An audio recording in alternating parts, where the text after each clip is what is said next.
klik dekat indicators, lepas tu cari Lamy RSI Strategy Level 3, klik dekat dalam ni dan kita tunggu. Okay, step sama, double click, lepas tu kita pergi dekat style, uncheck threads on chart. Okay, pergi semula dekat input.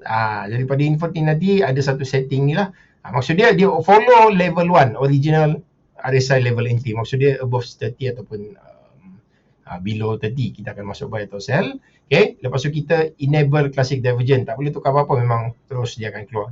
Yang ni terpulang.